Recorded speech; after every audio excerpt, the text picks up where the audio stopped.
여러분 안녕하십니까. 6월 2일 금요일입니다. 굿모닝 글로벌 시작합니다. 박명석입니다.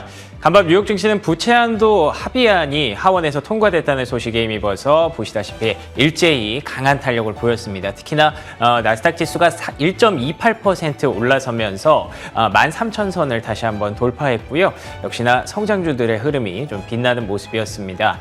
부채한도 합의안 하원에서 좀 부침이 있을 것이다라는 얘기가 있었죠. 하지만 반대표가 적진 않았습니다. 100표가 넘어가는 모습이었지만 그래도 과반은 쉽게 넘어갈 수 있었기 때문에 하원은 자연스럽게 통과가 됐고요.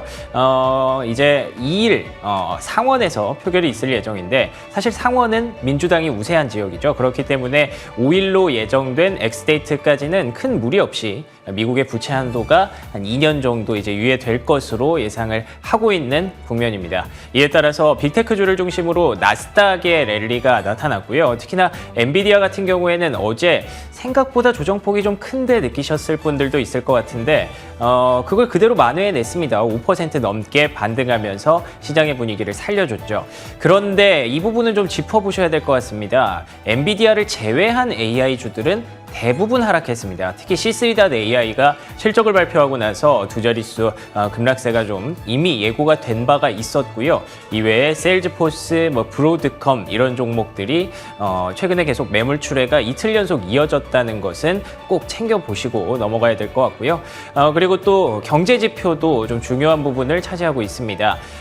내일이죠. 이제 고용보고서가 5월에 고용보고서가 발표가 될 텐데 그걸 하루 앞두고 ADP 민간 고용이 발표가 됐습니다. 그런데 27만 건을 넘었습니다. 시장의 예상치가 17만 건이었거든요. 그렇기 때문에 10만 건 이상 이렇게 차이가 난다는 건 여전히 미국의 고용시장 뜨겁다라고 표현을 할 수가 있을 것 같고요. 그렇게 된다면 6월 FOMC 많은 연준위원들이 이제는 좀 금리 인상을 쉬어갈 때가 됐다라는 발언을 하고 있지만 다시 한번 고민이 좀 깊어질 수밖에 없는 국면입니다. 그렇기 때문에 앞으로 6월 초로 진입하는 과정에서 한 2주 동안 그러니까 FOMC 13일, 14일로 예정된 FOMC 있기 전까지는 계속 우리가 좀 경제지표, 매크로 변수에 주목하게 되지 않을까 싶은데요. 이번 주 정리해보고요. 6월 전략 가져가야 될 것 같죠? 금요일 굿모닝 글로벌 지금부터 출발합니다.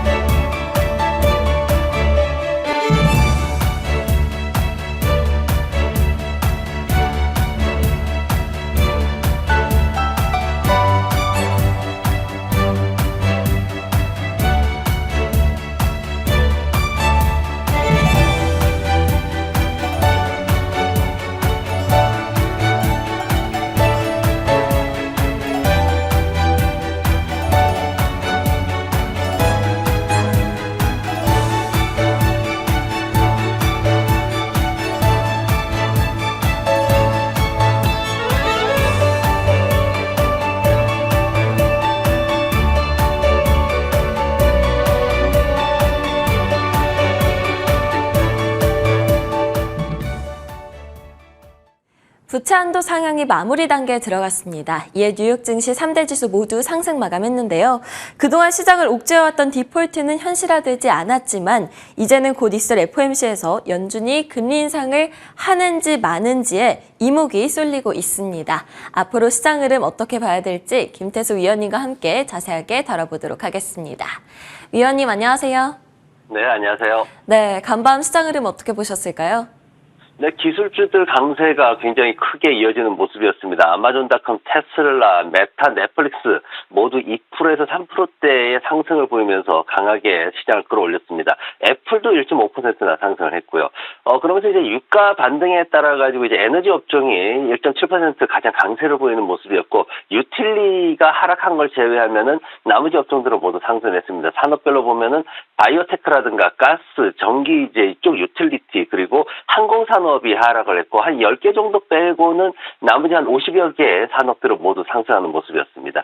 부채 한도가 이제 하원에서 패스가 됐죠. 그러면서 이제 시장이 굉장히 좋게 잘 시작을 했는데 314대 117 해가지고 예상보다 크게 잘 이제 마무리가 되는 모습이었습니다. 그러면서 이제 앞으로 이게 이제 상원을 통과해서 마무리가 잘 되면은 2025년도 1월까지 1월 1일까지 앞으로 이제 연방정부에서 한도 가지고 이제 얘기할 일은 없다 이렇게 돼 있습니다. 그래서 2024년도 11월 달에 대선이 있는데 이런 것들까지도 이제 정치적인 리스크를 모두 해소하는 이런 모습을 보였습니다. 앞으로 이제 6월 13일, 14일 해가지고 이제 금리가 어떻게 될 거냐를 계속 얘기를 하고 있는데 지금 부의장이 나와가지고 뭐 건너뛰는 게 어떻겠냐 이렇게 얘기를 했습니다. 거기에서 이제 패트릭 하커 필라델피아 전 총재죠. 이분도 나와가지고 건너뛰는 거 지지하겠다 뭐 이렇게 좋게 또 얘기를 했습니다.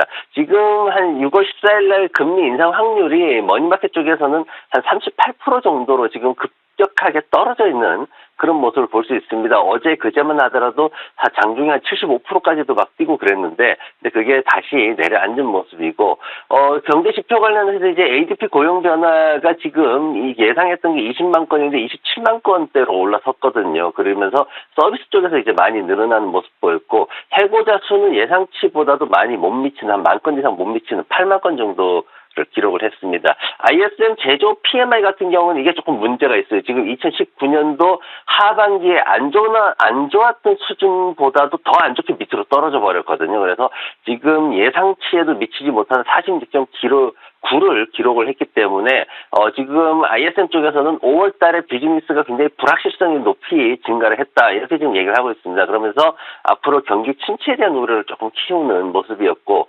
내일은 이제 비농장 급여가 발표가 됩니다. 노동 지표들 중에서 가장 지금 중요하게 보는 지표 중에 하나인데, 이게 지금 전월에 25만 3천 건이었는데 한 18만 건 정도로 예상이 되거든요. 근데 오늘까지의 노동시장 지표를 봤을 때 이것도 이제 전월치나 예상치를 훨씬 뛰어넘을 수 있는 가능성이 있습니다. 그래서 이런 부분이 나오게 되면은 아마도 연준에서는 금리 인상 쪽에 대한 비중을 높일 수 있다. 그런 우려가 좀 있습니다. 그리고 이제 실적 발표는 거의 마무리됐습니다. 이제 6월 말에 나이키가 이제 대기를 하고 있고, 이제 그 전에는 도큐사인이라든가 니오, 오라클, 어도비 이 정도 한 4개 정도 기업들이 있기 때문에 앞으로 이제 실적에 대한 부담은 좀 줄어들 것 같습니다. 네, 이제 대형주들의 실적 발표는 거의 마무리가 됐습니다. 앞으로 얼마 남지 않은 실적들, 그리고 시장을 좌지우지할 수 있는 미 연준의 금리 인상과 관련된 여러 가지 경제 지표들에 주목해보는 게 좋겠습니다. 그렇다면 섹터 종목별 흐름 확인해 보도록 하겠습니다. 유틸리티 그리고 필수 소비재 쪽을 제외하고는 대부분 상승했던 하루였습니다. 기술주들의 강세가 다시 한번 돌아왔는데요. 마이크로소프트와 애플이 1%대의 강세를 나타냈고요. 엔비디아가 거의 5% 가까이 올랐고 퀄컴도 2%대의 상승세를 보여줬습니다. 다만 소프트웨어 종목 가운데 빨간불을 켜고 있는 종목이 보이는데요. 세일즈포스의 경우에는 월가 예상을 웃도는 분기 실적을 발표하기는 했지만 연간 매출 전망치를 상향하지 않고 유지했는데요. 이에 성장에 대한 우려가 커지면서 하락세를 나타냈습니다. 사이버 보안 솔루션 제공업체인 클라우드 스트라이크는 예상치를 웃도는 실적 발표에도 성장률 둔화가 지적이 되면서 장 초반 크게 밀리다가 1.6% 하락 마감을 했습니다. 그동안 AI 관련주들의 성장세를 주도하던 C3AI는 기대를 웃도는 실적을 발표를 했지만 가이던스가 예상을 하회하면서 13% 폭락을 했고요. 소비주들 쪽으로 가보시면 대부분 나쁘지 않은 흐름이었습니다. 아마존과 테슬라가 각각 1.8% 그리고 1.7%가량 상승을 했고요. 루시드의 경우에는 최대 주주인 사우디아라비아 국부펀드 등으로부터 자금을 조달하는 방식으로 30억 달러의 유상 증자를 진행한다는 소식에도 불구하고 주가가 13% 급락을 했습니다. 내년에도 추가 자금 지원이 필요할 것이라는 분석이 영향을 준 것으로 보여지고요. 필수 소비재 쪽이 살짝 약했습니다. 달러 제너럴이 실망스러운 실적을 발표한 이후 20% 가까이 폭락을 했고요. 반면 반려동물 소매업체인 추이의 경우에는 실적 발표 후 21.5% 급등세를 나타냈습니다. 그렇다면 위원님과 함께 자세한 종목별 이슈들 확인해 볼까요? 네, 인공지능 관련해서 C3가 급등락을 보이고 있습니다. 장중에 크게 하락하는 모습도 보였는데, 이게 이제 정말 우스운 게 뭐냐면은 어제 이제 실적 발표하고 뭐 그러면서 이제 얘기를 했던 게, 시장 기대치를 충족을 했습니다 했는데, 회사 쪽에서 이제 발표라는 게 뭐냐면은 연간 지침을 가이던스를 발표를 했는데 이게 한 2억 9,500만 달러 정도 매출 범위를 이제 이렇게 발표를 했어요. 근데 이게, S&P 글로벌 마켓 인텔리전스라는 곳에서는 3억 2천만 달러 수준을 기대를 했거든요. 그러다 보니까 이걸 미치지 못하다 보니까 시장에서 급락을 했습니다. 근데 이제 조금 시장의 투자자들의 반응이 재밌는 게 뭐냐면은 C3가 안 되네. 그래서 투자자들은 전부 어디로 갔냐면은 업스타트로 몰려 들어갔습니다. 그러면서 업스타트가 9%나 또 상승하는, 서로 이렇게 투자자분들이 인공지능이라는 테마가 시장을 주도하고 있는 건 알겠는데 뭘 어떻게 해야 될지를 모르고 계속 이렇게 돌아다니는 그런 모습을 좀 보이고 있습니다. 세일즈포스라든가 크라우드 스트라이크라는 이 크라우드 쪽의 이제 기업들 같은 경우에는 조금 하락세를 보였습니다. 세일즈포스가 지금 분기에 어떤 자본 지출이 좀 너무 증가했다 이러면서 한 마이너스 4% 정도 하락했고, 크라우드 스트라이크 같은 경우에도 수익 예측이 이제 기대치에 못 미치면서 마이너스 2%대 하락하면서, 크라우드 산업 쪽에서 조금 이렇게 중소기업들이 다른 어떤 그 아마존이나 이런 기업들 말고 이제 그 밑에 있는 그룹의 기업들이 조금 약세를 보이는 모습을 보였습니다. 엔비디아 같은 경우에는 지금 GQG 파트너스라는 회사가 1분기에 지금 한 23억 달러 정도를 매수를 했다. 이제 820만 주를 매수를 했다. 그렇게 발표를 해가지고 어떤 시장의 그 수익을 얻는 것에 대해 가지고 굉장히 투자자들을 현혹시키는 그런 모습을 보였습니다. 지금 1분기에 매수를 했으면은 지금 현재가 기준으로 해서 수익은 100% 이상으로 지금 추정이 되기 때문에 투자자분들이 굉장히 기대감을 크게 안고 또 따라 들어가는 그런 모습들을 보였습니다. 메이시스가 실적 발표를 했는데 56센트 기록을 했거든요. EPS가. 그리고 매출은 49억 8천만 달러 했는데 시장에서는 매출이 50억 달러대 그리고 45센트 정도 EPS를 예상했습니다. EPS가 기대치보다는 좋았고 매출은 좀 떨어지는 그런 모습을 보였습니다. 그러면서 이제 전반적으로 JP모건에서 이제 타겟에 대해 가지고 비중 확대해서 중립으로 이제 다운그레이드 시켜버리는 그런 보고서를 발표를 하고 이제 목표가도 낮추면서 시장에서는 전반적으로 소비에 대한 어떤 악화 이런 것들에 대한 우려가 좀 많이 나왔습니다. 그러면서 좀 주가가 많이 엇갈리는 모습 보였는데, 그래도 메이시스 같은 경우에는 순이익이 그래도 기대치를 맞추면서 또 시장에서는 기술적인 매수 구간에 들어왔다, 너무 지금 많이 떨어졌다 이런 얘기도 의견들이 나오면서 조금 상승하는 그런 모습을 보였습니다.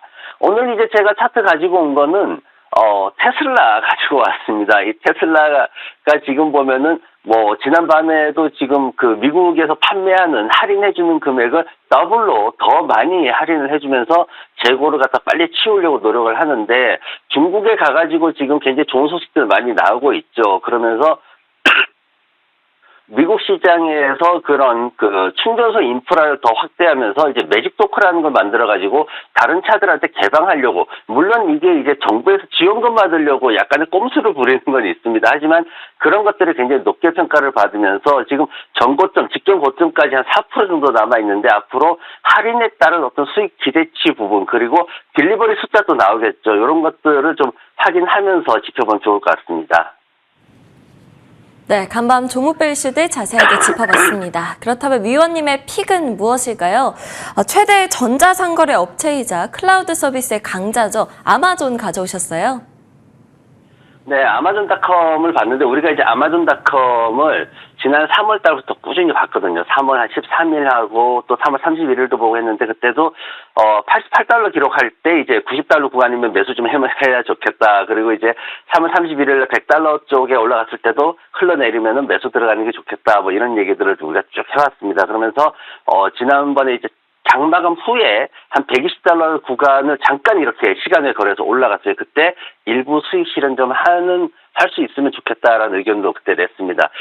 지금 이제 최근에 아마존닷컴에 대해서 몇 가지 이제 이슈들이 생기고 있는데, 하나가 뭐냐면은 홀푸드라든가 아니면 콜스라든가 아니면 아마존 프레시라든가 이런 쪽에서 주문을 해서 이제 반품을 하게 되는데, UPS를 통해서 반품하면은 1달러 요금이 부과가 됩니다. 그래서 이런 부분들이 소비자들이 잘 받아들일까라는 그런 부분들도 있고, 또 하나는 뭐냐면은 최근에 이제 그 아마존에서 스마트 장치 포트폴리오를 좀 강화하려는 노력을 하고 있습니다. 그러면서 온도 조절 장치나 보안 장치나 벽걸이랑 각종 어떤 전자제품이나 이런 것들을 이제 인수를 하겠다 이렇게 하고 있는데 대표적인 게 아이로봇이라는 로봇 진공청소기 아실 겁니다. 이걸 이제 인수를 하려고 유럽 쪽에서 이제 허가를 받으려고 하고 있는데 이게 조금 쉽지 않은 그런 상황이에요. 그러다 보니까 EU에서 과연 이거를 승인해줄지 이런 부분들도 좀 이슈가 되고 있고 또 하나는 뭐냐면 이제 클라우드 쪽 이제 AI 관련해서 클라우드 쪽에서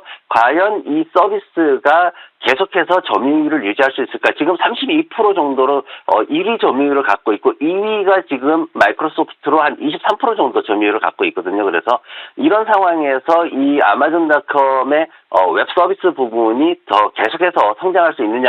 사실 지난번에 하락할 때는 이게 둔화되고 있다 그래가지고 하락한 부분들이 좀 있었거든요. 하지만 최근 들어가지고 이 부분이 둔화되는 게 그래도 괜찮네. 1분기 실적 발표하면서 우리가 걱정했던 수준은 아니구나. 이렇게 이제 평가가 됐습니다. 그러면서 이제 최근에 애널리스트들이 목표가를 이제 $138 정도 평균 목표가를 보여주면서 이 클라우드에 대한 어떤 지위 이런 것들이 굉장히 강력하다 이렇게 믿음을 좀 보여주면서 전반적으로 분위기를 상승 분위기를 좋게 가져가는 그런 모습을 보였습니다.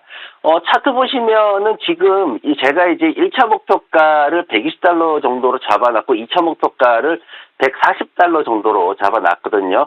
지금 일부 수익 실현을 하는 게 이제 괜찮다는 의견이고, 왜냐면은 지금 지난밤부터 소비주들 관련해가지고 소비에 대한 문제가 좀 시장에 불거질 수 있습니다. 그래서 이런 부분을 조심해야 되고, 어쨌든 이제 제가 추가 추세선을 갖다 하나 더 그어놨는데 그 추세선을 지켜야 되는 상황 그리고 한 $110, $115 정도를 이제 지켜야 되는 그런 상황이 있고 수익 실현하고 나가지고는 이제 20주 이평선하고 50주 선이 아래쪽에서 올라오고 있는데 요거 보면서 재매수 구간 설정하면은 앞으로도 좀 편안하게 투자를 하실 수 있을 것 같습니다.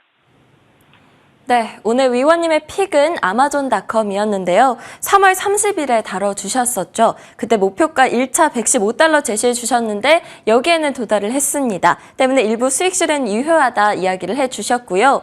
2차 목표가인 $140에 도달할 때까지 보유해보자 이야기해 주셨습니다. 지금까지 김태수 위원님과 함께했습니다. 오늘도 좋은 말씀 감사합니다. 네, 고맙습니다.